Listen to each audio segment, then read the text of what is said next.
Escúcheme muy bien lo que le voy a decir, que no se lo voy a repetir. Si le llegan a preguntar que cuánto duró el viaje aquí a Bogotá, que fueron 3 horas, que nunca estuvo con Carmina y que no sabe en dónde estuvo, ¿entendió? Sí, tranquilo, no se preocupe. Usted sabe muy bien lo que puede llegar a sucederle a su cuñada si con sus pistas la policía intenta rescatarla.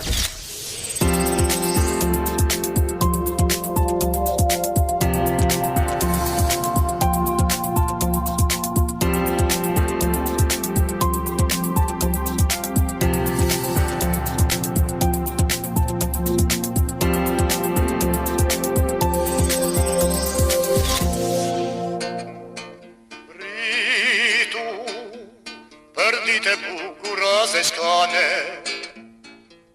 sbucurosi Lulia me protera.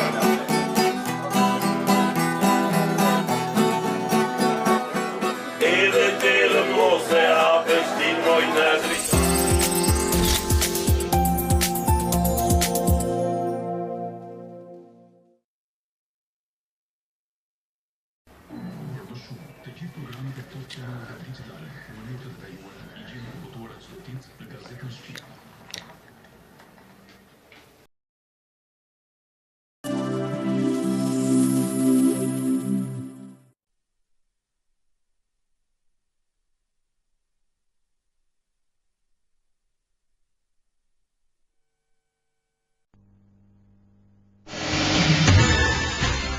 Lumi i Drinj që furnizon hidrocentralet më të mëdhenj të vendit shndrohet në Porrua nga Kuksi vin pamje që tregojnë shtratin e thatë të lumit dhe tabanin e liqenit të Thjerëzës të shndruar në tokë shkretë të tjerë.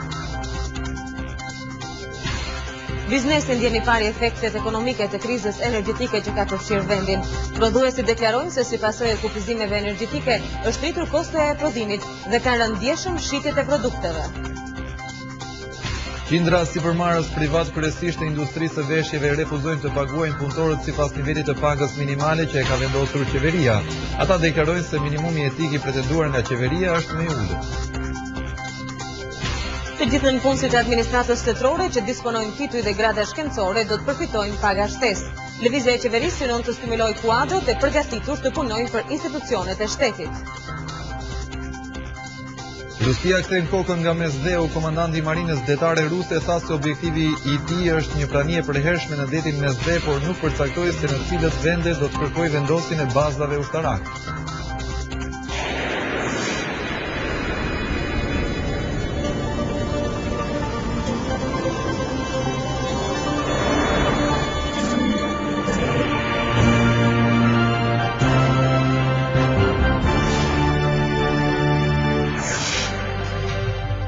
Përshëndetje të nderuar teleshikues, takohemi së bashku në edicionin e orës 17:30 këtu në Top Channel. Përshëndetje. Në këto ditë gushti, kur kriza energjetike vazhdon, pamjet që vijnë nga lumi i Drinj dhe liqeni i Thjerëzës në veri të vendit janë të trishtueshme. Rrjedhja e ujit i ngjan asaj të një porroj, ndërkohë që një pjesë e bazamentit të liqenit është shndruar tashmë në tokë shkretë të tjerë. Zona që dikur mbuloi nga uji tashmë po përdoret për marrjen e materialeve inerte. Ky është lumi Drinj, nga i cili varet fati i industrisë tonë energjetike. Këtë vit fare lehta të mund ta krahasosh nga sasia e prurjeve të ujit me përrenjtë e kësaj zone. Dega e Drinjit të zgjidhjell në liqen vetëm ujin e vendburimit që është liqeni i Ohrit, pasi përrenjtë që mbledh rrugës kanë shtëruar me kohë. Tashmë një pjesë e shtratit të tij që duhet të ishte mbuluar nga uji, është ndruar gati në kantiere për shfrytëzimin e materialeve të ndërtimit, ndërsa në sipërfaqe të mëdha bazamenti i liqenit i ngjan një shkretëtire të jetur për ujë. Vendasit kanë kohë që nuk e kanë parë lumin dhe liqenin në këtë gjendje. Të thënë drejtën, unë kam 65 vjet. Mirë po, kjo kohë si mahet mensive, ka flasin edhe plesht, është bon një lloj, si lumi, si prej, një lloj se më thënë se ku është lumi apo ku është prej. Me një fjalë, tatësinë e morë. Inshallah Allah e rregullon këtë punë. Shqipëria është vendi ku 90% e energjisë elektrike vjen nga burimet hidrike, pra nga prodhimi në hidrocentralet mbi kaskadën e Drinjit. Dikur prurjet e lumit Drinj arrinin në 340 metra kub ujë në sekond, duke zënë vendin e dytë për nga kapaciteti pasbunës, por këtë vit situata është shumë e rëndë. Sot prurjet në lumin Drinj janë 25 metër kub në sekond. Këmbët e kësaj ure dhe rënojat e Kuksit të vjetër që shërbenin si një simatse të nivelit të krizës hidrike të liqenit, si vjet nuk shërbejnë më, pasi liçeni ka kohë që është tërhequr. Satësira e madhe dhe mos menaxhimi i mirë i rezervave ka bërë që shpresa jonë për të patur energji të varet pikërisht nga kjo rrjedh uji. Gjatë këtij muaji, qeveria do të importojë mesatarisht 7 milion kWh energji në ditë, ndërkohë që nevojat minimale të vendit në këtë stin janë 16 milion kWh. Specialistët parashikojnë një vjesht të zymtë energjetike këtë vit. Kjo rrëke pas pak ditësh nuk do t'i vërë më në lëvizje turbinat e hidrocentraleve, duke rrezikuar kështu edhe turbinat e ekonomisë kombëtare, e cila varet tërësisht nga ky lum. Biznesi po jep shenjat e para të efekteve ekonomike të krizës energjetike. Përfaqësues të tij thanë sot se është rritur kostoja e prodhimit, ndërkohë që si pasojë e mungesës së energjisë kanë rënë edhe shitjet, pasi shumë njësi tregtimi nuk punojnë. Kriza energjetike po dëmton bizneset prodhuese në vend, të cilët deklarojnë se ndërprerjet e energjisë kanë rritur ndjeshëm kostot e prodhimit. Por përveç rritjes së kostos, kriza ka ndikuar edhe në uljen e shitjeve të disa produkteve kryesisht ushqimore, siç janë pijet alkolike dhe ato freskuese, konsumi i të cilave bie kur në lokale apo pikat e tjera të shitjes nuk ka energji. Që rreth 10% kemi rrit kostot. Rritja e kostove ka shkuar në përgjithësi të hedhjes dëm të një pjesë të produktit, plus faktit të hedhjes nuk po diskutojmë gjëra të tjera, se nuk duhet të kthehemi thjesht në ankus, që mjaft aparate elektronike dhe automatika kryesisht ka pësuar një goditje të tmerrshme në luhatit energjetike. Industrialistët më të mëdhenj në vend të grupuar në institucionin e Konfindustrias kanë kundërshtuar idenë e hedhur nga grupime të tjera biznesi për furnizimin me energji përmes tollonave. Konfindustria në emër të industrive më të rëndësishme të vendit kundërshton në mënyrë të prerë idenë komuniste të triskëtimit të energjisë elektrike. Hedhësit të media në emrin e Konfindustrisë së idesë të tollonave, që është njëkohësisht qesharake dhe nostalgjike e kohës diktaturës, jo vetëm nuk përfaqëson vullnetin e saj, por duke mos qenë industrialist, ata nuk janë as edhe antar të thjeshtë të Konfindustrisë. Aktualisht bizneset e mëdha të cilat janë përqendruar kryesisht në autostradën Tiranë-Durrës kanë një marrëveshje me korporatën elektroenergjetike shqiptare, në bazë të së cilës furnizohen thuajse normalisht me energji. Po shumë biznese të tjera të cilat nuk shtrihen në këtë zonë po vuajnë mungesën e energjisë elektrike, e cila përkthehet në rritjet e kostos së prodhimit dhe humbje të mëdha financiare. Ndërsa vendet e Europës janë mbledhur dhe detyruar në darën e një vape të nxehtë të thatë, në anën tjetër të globit në Azinë Jugore natyra po derdh shi duke shkaktuar katastrofë të vërtetë. 10 miliona njerëz kanë mbetur pas tresh, shumë janë zhdukur dhe tashmë qeveritë paralajmërojnë katastrofë humanitare si pasojë mungesës së ushqimeve dhe ilaçeve. Qeveritë dhe agjencitë humanitare po përpiqen të vinë në ndihmë miliona personave të dëmtuar nga përmbytjet në Azinë Jugore. Numërohen 200 të vdekur, 125 viktima në Indi dhe 64 të tjerë në Bangladesh. Fshatra të tërë në këto rajone janë mbuluar nga uji. Autoritetet e Indis, Bangladeshit, Nepalit paralajmërojnë një krizë humanitare, mungojnë ushqimet dhe medikamentet. Ata po përpiqen të shpërndajnë ndihmë, por është shumë e vështirë për të mbërritur në zonat e prekura. E vetmja zgjidhje është ajri. Helikopterët kanë hedhur ushqime për 2000 banorë në fshatrat lindor të Uttar Pradeshit në Indi. Në Bangladesh, 41 zona janë prekur nga përmbytjet, madje një pjesë e kryeqytetit Dhaka është nën ujë. UNICEF e ka konsideruar këtë një sfidë të paprecedent.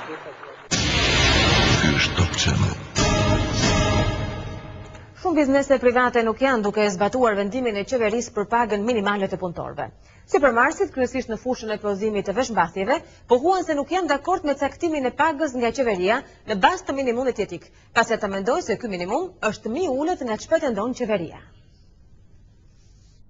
Më shumë se 400 biznese shqiptare që punojnë në industrinë e tekstileve dhe këpucëve me material porositës janë arrestuar kundër vendimit të qeverisë që e çon pagën minimale në 16.100 lek. Këto biznese që punësojnë rreth 150.000 punonjës në shkallë vendi kanë shprehur haptazi se nuk do t'i paguajnë punonjësit e tyre me këtë pagë, pavarësisht se kjo është e sankcionuar me ligj. Madje ata shkojnë dhe më tej kur deklarojnë se nuk do të paguajnë as kontributet e sigurimeve mbi bazën e kësaj page, në rast se qeveria nuk do të pranojë të negociojë me ta për rishikimin e këtij vendimi. Dy janë rrugët e mundshme. O do të mbyllen ndërmarrjet sektorit fashionist, ose do të rritet informalitetin në këto ndërmarrje për të kompensuar sa do pak këtë rritje të shpenzimeve.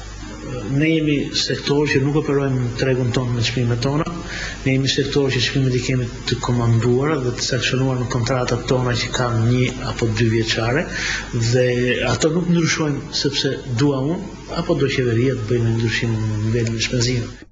Me nismën e ministrit të punës Kosta Barka dhe atit financave Ridvan Bodej, qeveria vendosi që prej datës 1 korrik pagën e re minimale në vend prej 16.100 lekësh, që përkon dhe me minimumin jetik. Por në të vërtetë ekspertët shprehen dyshues se kjo pagë nuk përfaqëson realisht minimumin jetik në vend, pasi sipas tyre ai është më i ulët.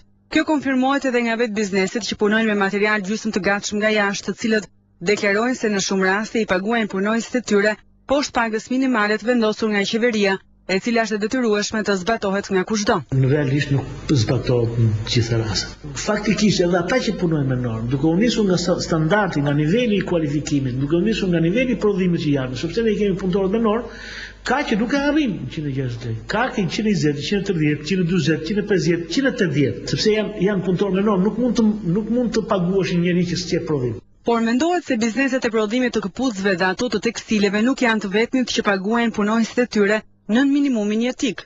Specialistët thonë se ka edhe sektor të tjerë. Kjo është një situatë që vazhdon prej vitesh në vend. Megjithse është një shkelje e hapur e ligjit, në gjithë këto vite zbatimi i pagës minimale nuk ka qenë asnjëherë shqetësim kryesor i financave, përsa ko ato kanë mbledhur tatimet në bazë të kësaj page. Nënpunësit e shtetit që disponojnë tituj dhe grada shkencore do trajtohen me pagë shtesë.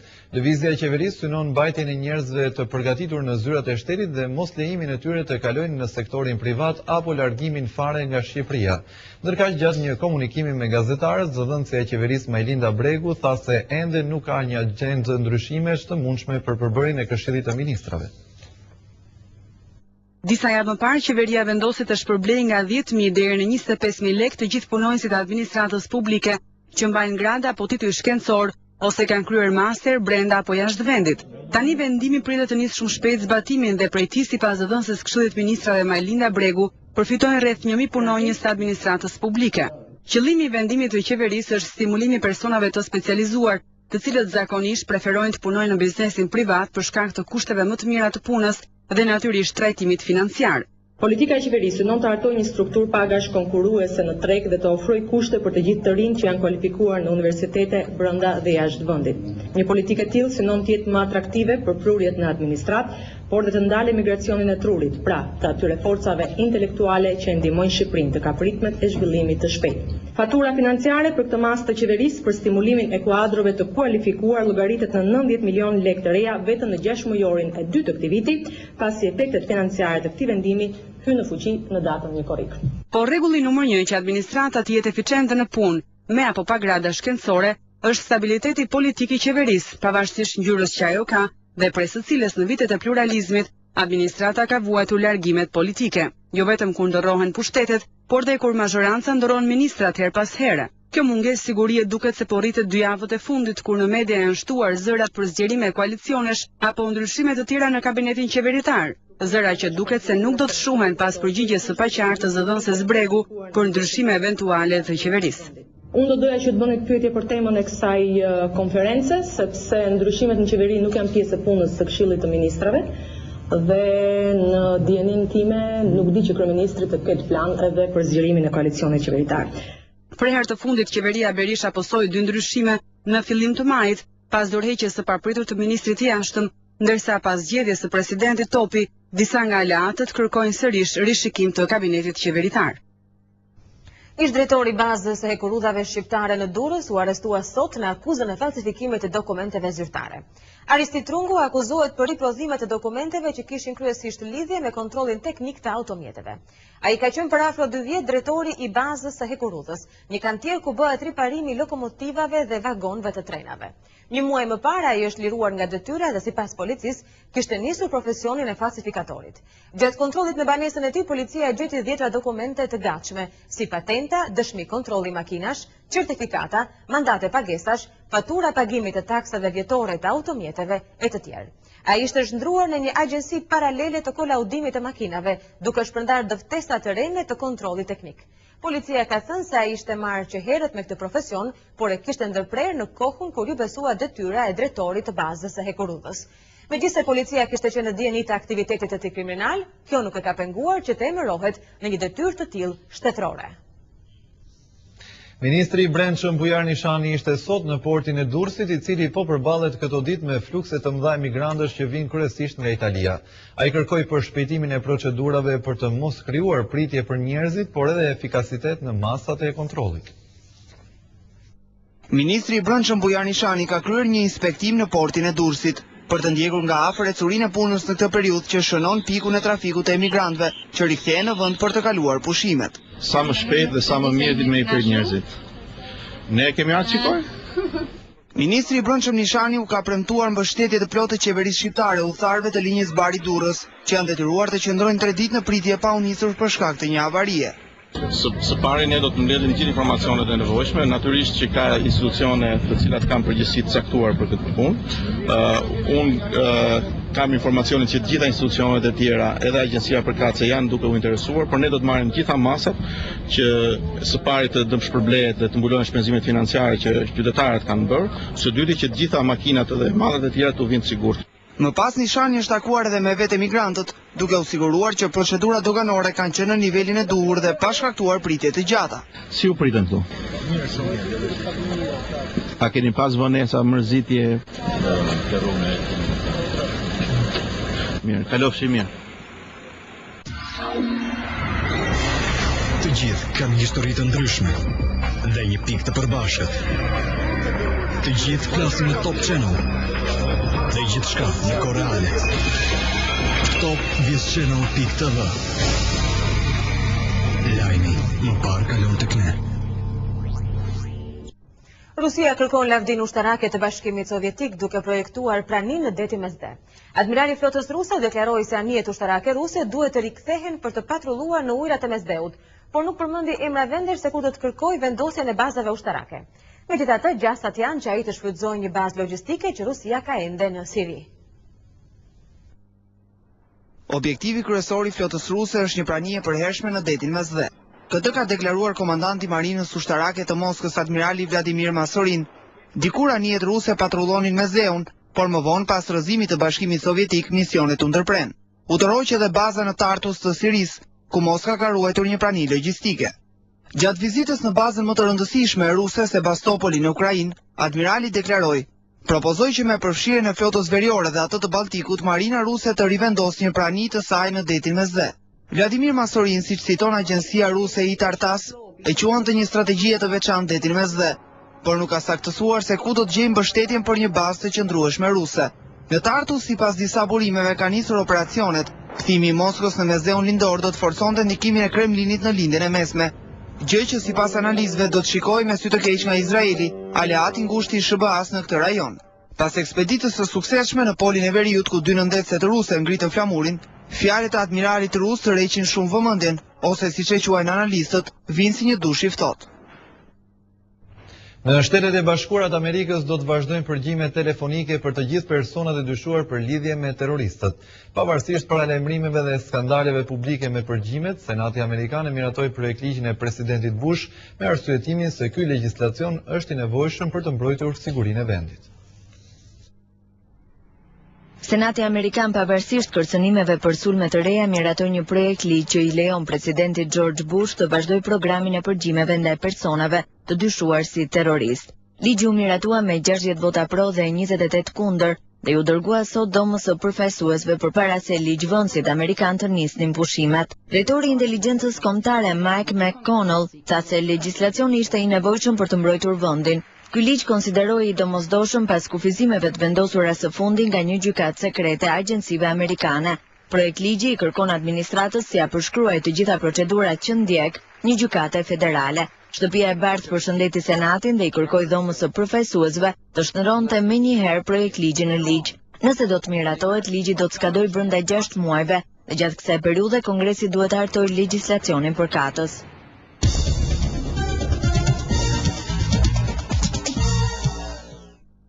Flasim tani për sport. Fernando Alonso me McLaren Mercedes ishte më i shpejti në provat zyrtare për çmimin e madh të Hungarisë në Formula 1. Në vendin e dytë u rendit shoku i tij skuadrës Hamiltoni, ndjekur nga Heidfeld me BMW. Kujtojmë se piloti spanjoll fitoren e parë të tij në Formula 1 e ka regjistruar pikërisht në pistën e Hungaroring.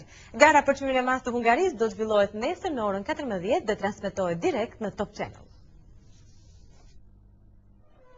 Fernando Alonso ka shënuar kohën më të mirë në pistën e Hungaroringut pas një lufte të ashpër për vendin e parë në pjesën e fundit të provave zyrtare. Kampioni i botës në fuqi ka dhënë rezultat në çmimin e madh të Hungarisë, për herë të parë që prej vitit 2003, kur fitoi njëkohësisht në pole position dhe gar. Alonso la pas në prova shokun e tij të ekipit të McLaren Lewis Hamilton dhe pilotin e BMW Sauber Nick Heidfeld. Rezultati më i mirë i kundërshtarit kryesor Ferrari u arrit nga Kimi Raikkonen, i cili e mbylli në vendin e katërt. Regres ka qenë për pilotin tjetër të ekipit italian Felipe Massa. Braziliani nuk arriti të klasifikohej në 10 më të mirë, i cili pas shumë gabimeve në xhiron e tij të shpejtë u renditi 14.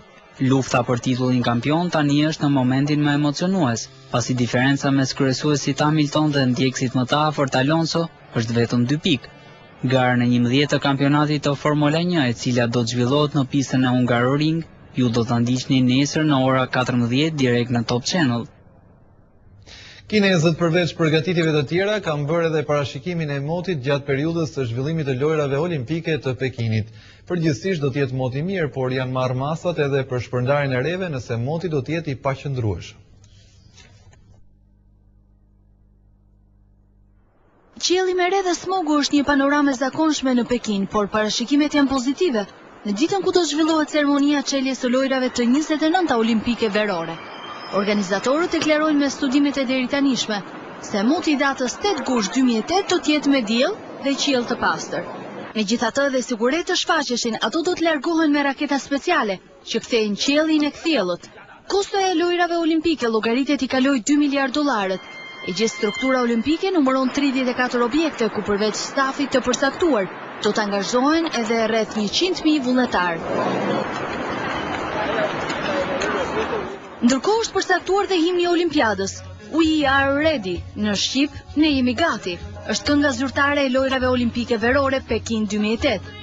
Kolona zanore e Pekin 2008 sipas organizatorëve përshkruan çfarë përfaqëson Kina dhe njerëzit e saj. Kënga do të këndohet për herë të parë të mërkurën më 8 gusht, pikërisht një vit përpara fillimit të lojrave olimpike.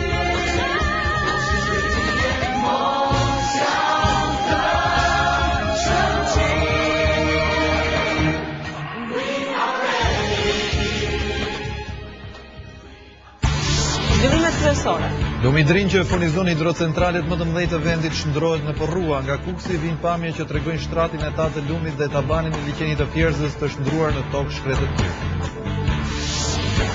Biznesi ndjeni pari efektet ekonomike të krizës energjetike që ka përfshirë vendin. Prodhuesit deklarojnë se si pasojë e kufizimeve energjetike është rritur kostoja e prodhimit dhe ka rënë ndjeshëm shitja e produkteve. Qindra sipërmarrës privat, kryesisht të industrisë së veshjeve, refuzojnë të paguajnë punëtorët sipas nivelit të pagës minimale që ka vendosur qeveria. Ata deklaruan se minimumi etik e pretenduar nga qeveria është më i ulët.